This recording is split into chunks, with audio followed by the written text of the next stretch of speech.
Okay, so next up we got Novo Crypto. Welcome to the stage. Genesis and future of DAOs, challenges and opportunities. I'll, without further ado, let you take it away. Thank you so much. Hello, everybody. GM. Thank you for being here. Today, I'm talking to you about the genesis and future of DAOs and some of the challenges and opportunities that we have. Not many people may know that DAOs are actually, or this quite old, relatively old phenomenon, and they were even discussed before Ethereum itself was launched in 2015. So in the Ethereum white paper by Vitalik, you can go and read it. It's really interesting. Even in literally the first paragraph, he talks about DAOs, and as something that is, one of the aims of launching Ethereum as a blockchain that you can build on. DAOs were one of the most important features that it would offer and allow us to build on.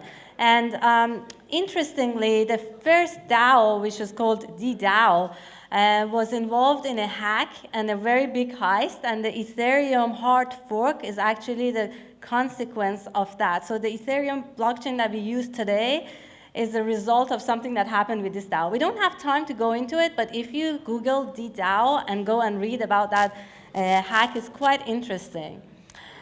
Vitalik has another post, that's the title up there, where he talks about all kinds of different differences between dApps and DAOs, and how that you can differentiate between them. And he says that Daoism is well on its way to becoming a quasi-cyber religion. And this is from 2014, again, almost a year before Ethereum was launched.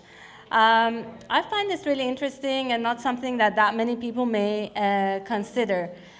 So let's go into the terminology a little bit more, because they will be the basis of what we're going to discuss a little bit later. So DAO, as you know, decentralized autonomous organization. Decentralized means it's on a blockchain, so the infrastructure is decentralized. Autonomous, so smart contracts, the code that lives on the blockchain is autonomous, so you don't need necessarily human intervention on that level. But then you have this organization of humans who come together with goals and use this code on top of blockchain to get to that.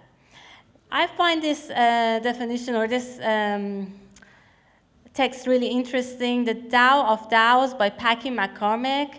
And he says DAOs are a new way to finance projects, govern communities, and share values. If blockchains, NFTs, smart contracts, DeFi protocols, and dApps are tools, DAOs are the groups that use them to create new things. If they are the what, DAOs are the how.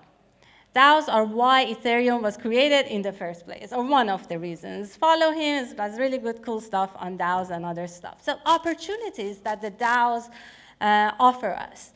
Efficiency, I mean, this should be quote unquote efficiency. I'm involved in a few DAOs, and sometimes actually not that efficient because of the governing process and voting and discussions. But in general, it reduces paperwork and errors, automation, so reducing overheads, is more cost effective. Transparency, everything is on the public ledger. You can actually see what happened historically. Enhanced security through immutable cryptography, and traceability, again, goes back to transparency and the level of trust.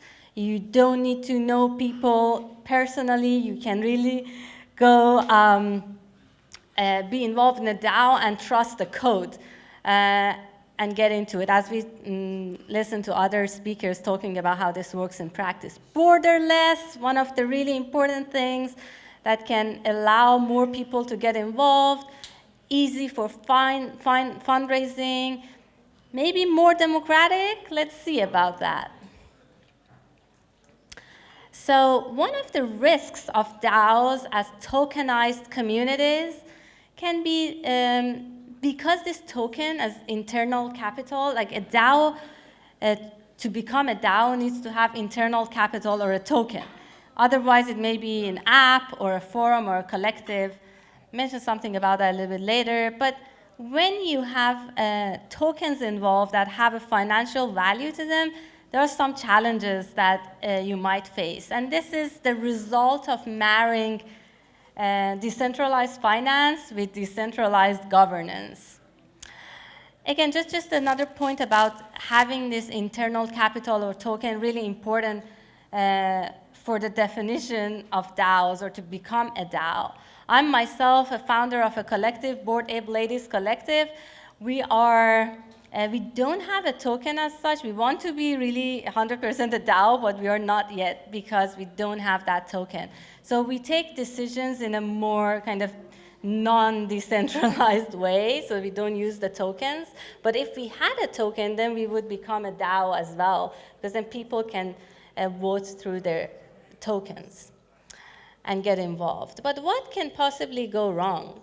Let's turn the clock back to 1776 and Declaration of Independence and the Bill of Rights in the United States of America. That's great. You know, people came together and said, oh, we want to be independent, we want to have the right to vote and make our own decisions, and break away from British involvement in our politics. But what went wrong, or what was the challenge here? Can anybody mention something about the problem with this Declaration of Independence? Anybody? No? All right. So the problem was that only white male landowners had the right to vote, right? So not everybody. You know, this was very closely intertwined with your economic and financial, and even your gender and the color of your skin, which is the last two ones are not currently an issue in DAOs, but still we have this problem of, you know, with tradable tokens. You can always buy and sell these tokens. So who is going to have more influence and voting power may depend on how wealthy they are.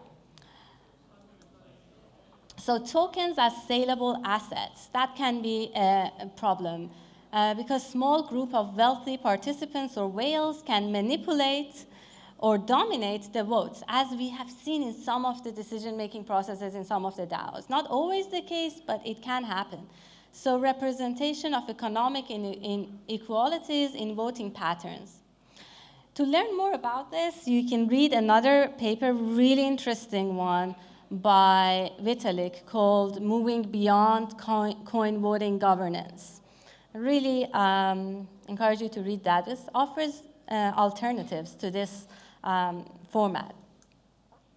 Some of the solutions that we might have to tackle this problem is soul-bound tokens, so non-transferable. Local communities can use this. Charity, non-profit organization can use this. This sculpture you see here is a whale, a space whale in the city of Reno in Nevada. And this was funded through a community or a city token that was available for claiming by the city residents. You have other solutions as well, also different voting mechanisms. For example, quorum, quadratic voting. We don't have time to go into this, but there are ways to balance this focus on the economic and financial capabilities of voters so that not a small group of voters can always very easily affect decisions. So this ecosystem of DAOs, if you can look at it like a cycle like this. So you have humans, they come together, they have a vision, an ideology. You know, decentralization is an ideology. Again, Vitalik called it a religion. And then they use technology to build tools. And then once these tools are adopted by enough people, then we can solve real-life problems. So this is really why we can use DAOs for. But some questions for reflection. What is the ultimate purpose of the DAO? Is the token at the service of the DAO, or the DAO at the service of the token? You can think of DAOs you're a part of and see which one is true. Should membership be corporate style with sellable assets or non-profit style, where members can come in and out and vote each other? How to use DeFi tools to develop decentralized governance ideas and practice without risking reproducing economic inequalities.